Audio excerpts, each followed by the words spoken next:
So the PlayStation Classic has been officially hacked, I believe since December 5th, by various different hackers, including Yapfan Lu and Honey Labs.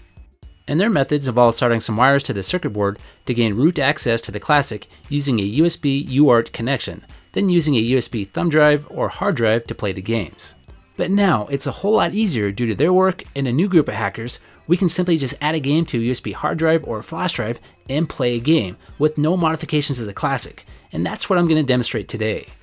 So I will be testing out 3 different games: Skull Monkeys, Crash Bandicoot, and Spiderman. And with this particular mod or hack, we can only add 1 game at a time, so I'm going to be testing these separately. Also, I'd like to mention when you're hacking or modding a console, you put your console at risk of being bricked, meaning it will no longer work, so proceed at your own risk. I'm mostly doing this for entertainment and demonstration purposes, and I'd highly recommend not trying this unless you're an advanced user.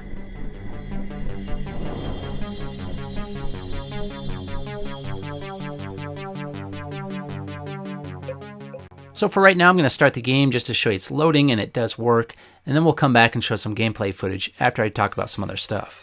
So the modding scene has advanced a lot since the Classic was released. I mean, it was only released on the 3rd, and already there's multiple types of different hacks.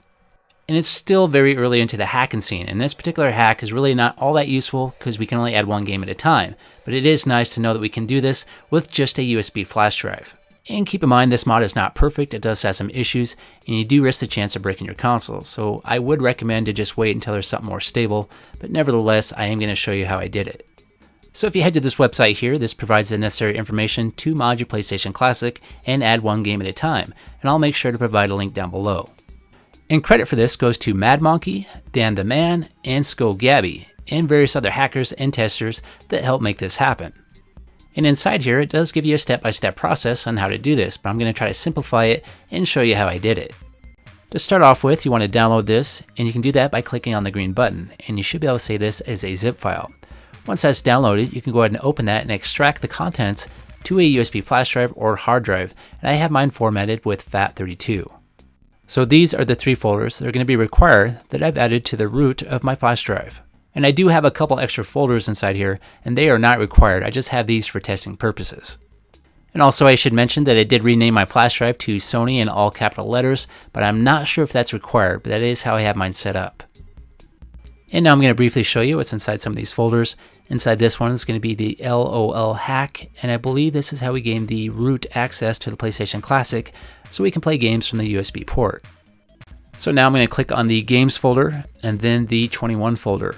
And inside here is going to be a sample game, and this is actually just a fake game, but we can use some of this information to add our own game, and this really simplifies the process.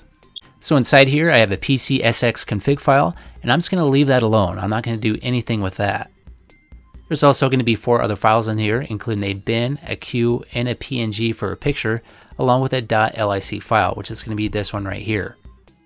And I did have to edit this to make it work. It was blank to start with, so I used Notepad, and I added some text inside of here, and this is exactly what I put. Then when I saved it with Notepad, I selected all files at the bottom, and that kept everything in the exact same format. And that format is .lic, which I think stands for license, but I could be wrong. And not to cause any confusion here, but I have heard you can put any text you choose inside this file. It just can't be blank. For instance, you could put the word hello, and I believe it should still work. And now for the bin and Q files, which is actually the game, what I've done is I've actually copied the name of the bin or Q file, which is SCUS-94426.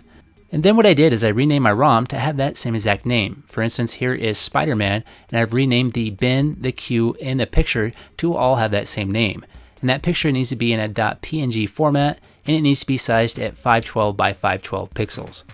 So what I just did is I copied the game, and now I'm going to go back to the games folder and then the 21 folder and paste that inside here. And what that's going to do is replace the files that exist inside here.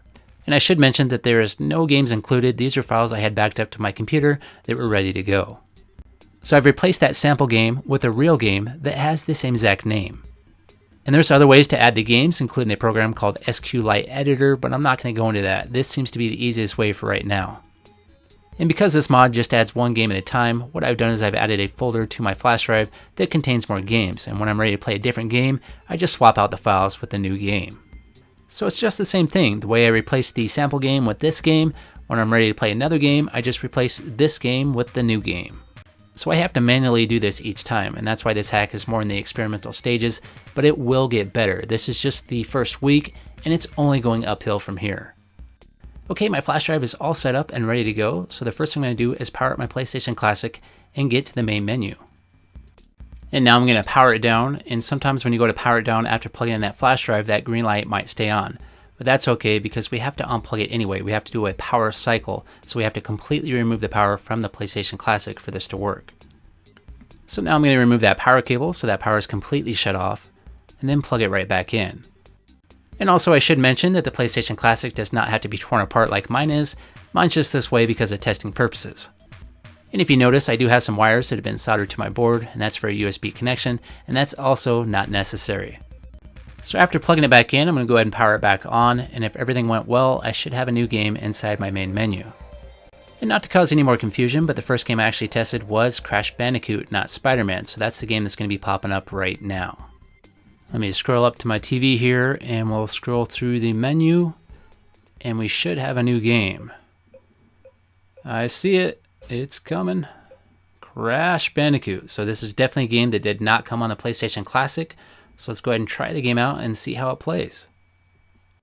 And notice it's not a PAL game like it should be. I thought about adding just PAL games as a joke to see if anyone noticed, but the joke would probably be on me.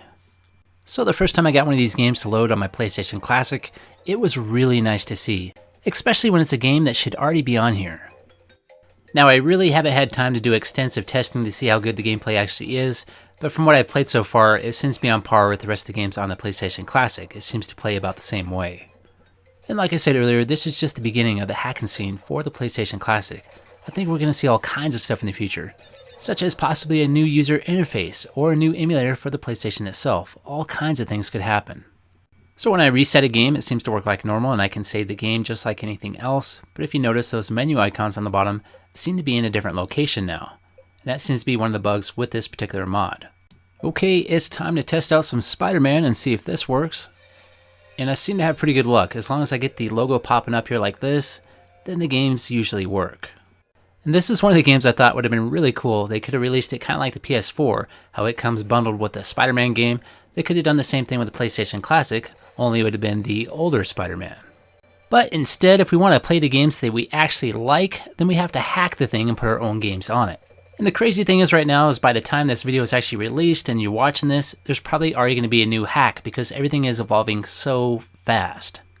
And now I'm going to reset the game and check this out. It's actually showing my previous game save as Crash Bandicoot, and that game is no longer on the system. So that's kind of neat to see both of these saves on here at the same time.